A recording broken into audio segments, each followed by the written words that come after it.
So I usually give a talk at Bioneers each year, and it's always very daunting because this is such a blindingly brilliant community of people who know so much more than I usually do. And this year was especially, when the going gets weird, the weird turn pro. This is a heck of a year to try to figure out what to say, and I really struggled. So I hope this lands. We'll see. Otherwise, I'll run away screaming.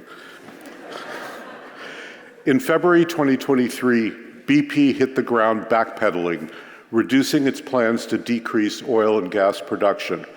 You may recall that in 2000, with much fanfare, BP had loudly rebranded the company from British Petroleum to Beyond Petroleum. Scratch that. BP's CEO made the announcement himself. His name is Richard Looney. May the farce be with you. You'd think that ruling elites would have the common sense to preserve the only planet we've got in order to generate sustainable exploitation.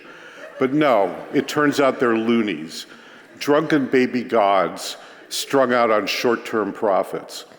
Perhaps the signature reveal, the rosebud of this corporate psychosis, came most recently from the tabloid tyrant himself, Rupert Murdoch, featuring a heroic dose of loony.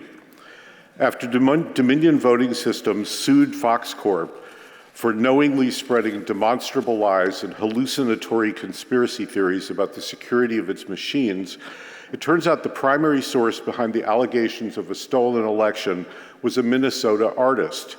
She described getting her information from, quote, time travel in a semi-conscious state and talking to the wind, among other channels. Nevertheless, the Fox audience only wanted to hear about election fraud, and Fox panicked as big chunks of viewers started migrating to even more sulfurous right-wing networks. In his deposition, the reptilian Murdoch crystallized the predicament. It's not about red or blue, it's about green. There you have it, propaganda. Then again, in a perverse way, Rupert was right. It is about the green.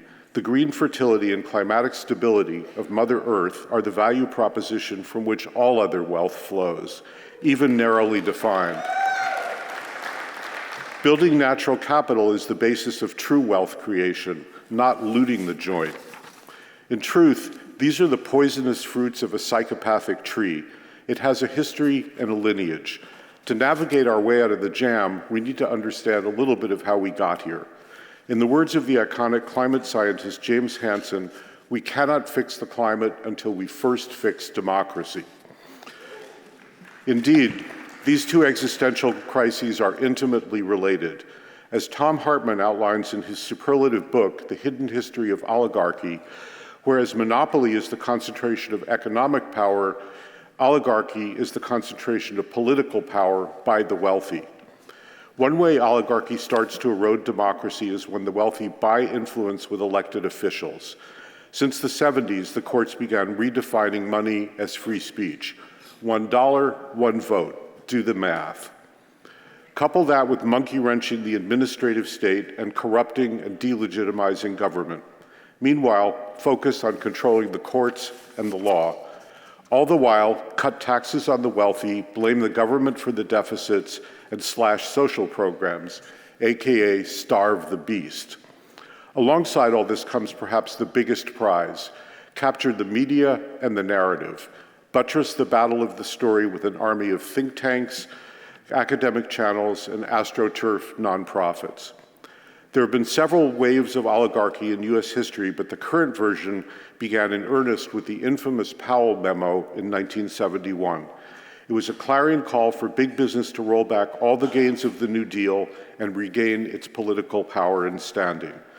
By the mid-60s, the public view of big business was an absolute nadir. As a corporate lawyer and friend of big tobacco, Louis F. Powell titled his memo, "Attack on the American Free Enterprise System." Powell saw the battle in part as a culture war. Business needed to rebrand as the Statue of Liberty of free enterprise, conflating unfettered capitalism with individual liberty and democracy. Powell sent his eyes-only strategic memo to the US Chamber of Commerce, which became the tip of the oligarchic spear. His memo rapidly spawned standard talking points in conservative political circles and in 1972, Richard Nixon appointed him to the Supreme Court. There, Powell helped unleash a laser-focused conservative legal movement. It included the creation of the Federalist Society, today's green room for right-wing corporate justices. A relentless and sophisticated PR campaign saturated the national bloodstream with free market propaganda. By the late 90s, the neoliberal oligarchs had successfully backed winning majorities of politicians and passed 2/3 of their policy agendas. They'd captured the entire Republican Party, along with many Democrats. The secret sauce on the propaganda platter is the worship of the omniscience of the invisible hand of the market. It decries government intervention, which can only mess with creation itself. These market fundamentalists entirely reject the concept of a public good. Instead, society is an amoral dog-eat-dog aggregation of private self-interests. The myth of the free market is less ideology than theology. Personally, I'm into the tooth fairy. But if there's an invisible hand of the market, it's alternately picking our pockets and polarizing us. Its origins are steeped in white supremacy, racism, patriarchy, misogyny, and othering, whose economic and power disparities are baked into the secret sauce. A more faithful theological characterization would be, let us prey on the weak, the vulnerable, and the public. As Quinn Slobodian wrote in her book, The Globalists, neoliberalism was a world where the global economy was safely protected from the demands of redistributive equality and social justice. It was focused on designing institutions not to liberate markets, but to encase them, to inoculate capitalism against the threat of democracy. It was less a discipline of economics than of statecraft and law. In the face of that earlier oligarchic crash called the Great Depression, FDR sought to save capitalism from the capitalists. He called for an economic bill of rights, and he said this: true individual freedom cannot exist without economic security and independence. Among other things, Roosevelt called for these rights: a useful and remunerative job, a decent home, adequate medical care, a good education, adequate protections from the economic impacts of old age, sickness, accident, and unemployment, and the right of small businesses to operate without unfair competition and domination by monopolies.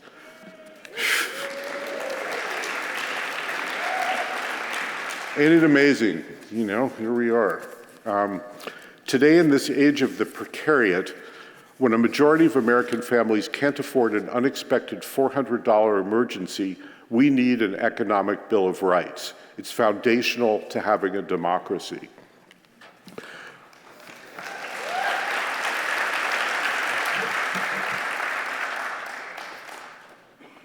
The GOP, the grand old plutocracy, knows it's a minority party with wildly unpopular policies.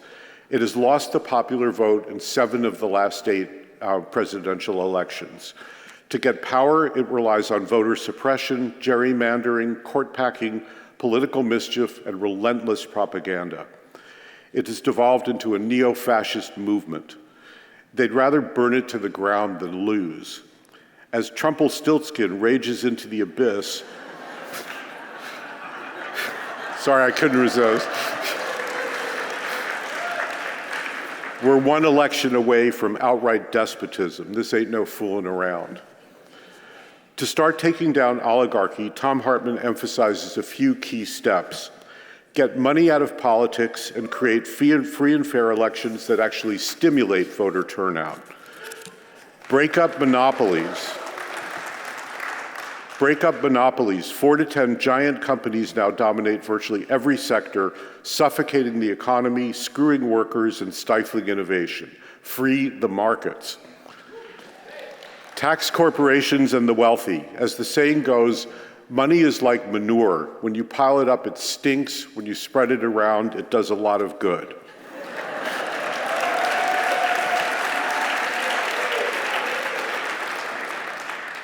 Reclaim the courts, restructure the Supreme Court, and restrict its judicial review. Congress actually has the constitutional authority to do that under the exceptions clause.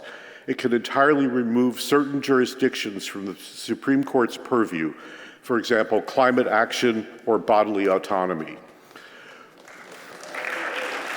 This is a much bigger discussion that's worth having sometime, by the way. The truth is we're on a collision course between the state of nature and the nature of the state, as Tom Hayden said. The climate emergency demands entirely new forms of democratic governance calibrated to biospheric realities and to social justice in order to realize the promise of a multiracial and gender equitable republic. It's also time to look toward a new and improved constitution. But what we have least is what we need most, which is time. Windows of opportunity are finite and fleeting. This may be our last chance to get it right. The overriding question becomes, as Vicki Robin puts it, what if things go right? There are two broad areas to focus on. The first is that human problems have human solutions. We have an embarrassment of viable solutions already on the table or in play. They'll go a long way towards solving a host of human crises related to equity and democracy. The ground truth is that decisive majorities of Americans support progressive policies, from taxing corporations and the rich to climate action, living wage jobs, abortion rights, Medicare for all, gun safety, environmental protections, and on and on and on. Among young people, the majorities rise to a whopping 2/3 to 3/4. The powerful next-gen leadership is emergent. We are the majority, and we need to start acting like it.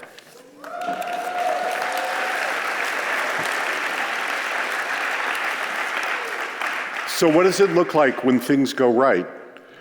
In Michigan, through a people-powered ballot initiative in 2018 that began with a single voter's Facebook post, the state instituted independent redistricting and ungerrymandered the entire state. A fair election in 2022 that included abortion rights on the ballot, which was critical, delivered majorities in the House, Senate, and Governor's Mansion to Democrats for the first time in 40 years. That's what a fair election does. They immediately repealed the so-called right-to-work law that has decimated unions, and it's the first time it's been done in 60 years. They also repealed a 1931 abortion ban. They've gone on to expand background checks for gun purchases and embed civil rights protections in state law for LGBTQ people. The election revealed a new working class that's ethnically and culturally diverse, blowing up the false dichotomy between economic and culture war issues. It's not true. Another example is the child tax credit contained in the Inflation Reduction Act. At the stroke of a pen, it cut child poverty in half to the lowest on record. We can do this. Antitrust actions are experiencing a resurgence. Big tech is under mounting pressures. These are not inevitable tyrannies. The EU's landmark actions provide a regulatory template that can be quickly imported into the US.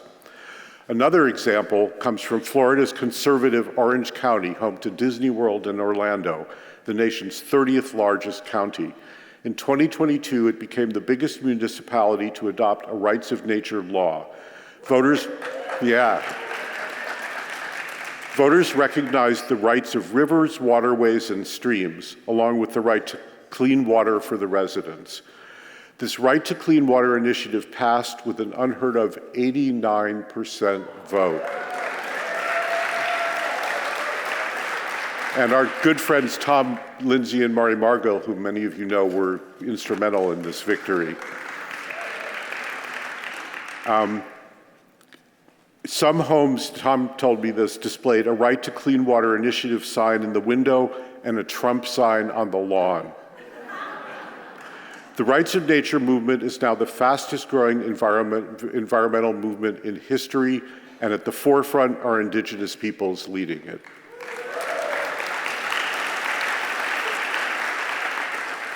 This is the moment to stand for the land, to protect and save every last inch, and to begin the process of regeneration and earth repair.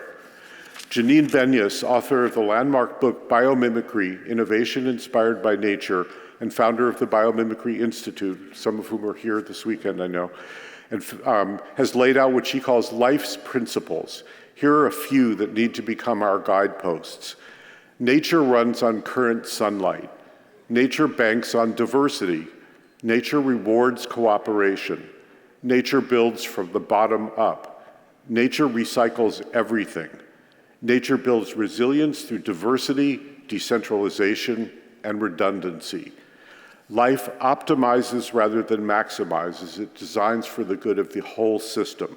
And in short, life creates conditions conducive to life. Where human problems have human solutions, the climate emergency presents a predicament for which there are no simple answers. Yet there are principles and practices we can apply with the clear goals of carbon drawdown and building resilience. The first principle is that nature has a profound and mysterious capacity for healing and for self-repair. The solutions residing in nature surpass our conception of what is even possible. After all, nature has 3.8 billion years of evolutionary R&D under her belt and has done everything we want to do without shredding the biosphere or extinguishing the future.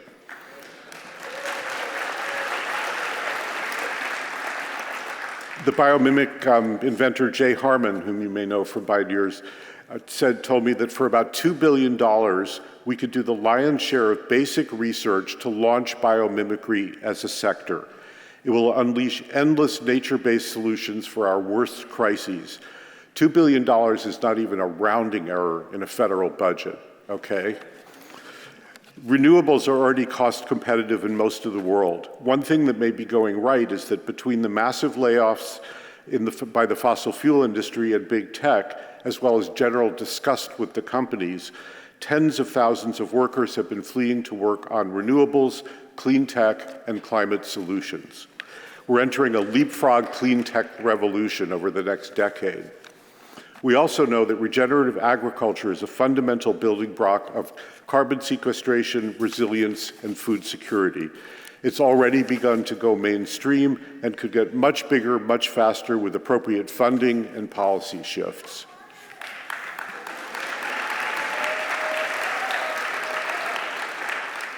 The list goes on, but there are a lot of things that could go right if we bend the arc of the moral universe and build power. Yet still, as we all know, we're whistling past the graveyard. It's already too late to avoid radical disruption, destruction, dislocation, and suffering. Like the sorcerer's apprentice, we've unleashed forces worlds beyond anyone's control. Buckle up for global weirding.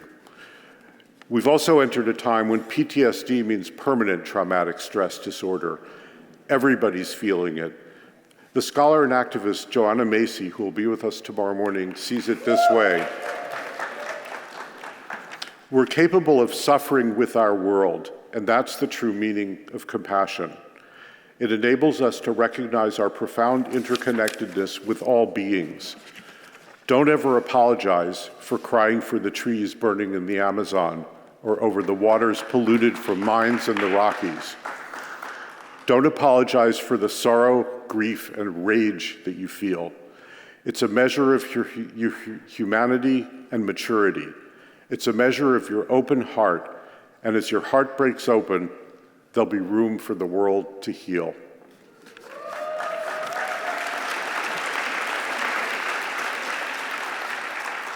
As we confront the sorrows of our time, there's authentic hope in nature's solutions and in each other. It's times like these when the nobility of the human soul swells to meet the moment. It's now o'clock. What if things go right? The best way to predict the future is to create it. Thank you.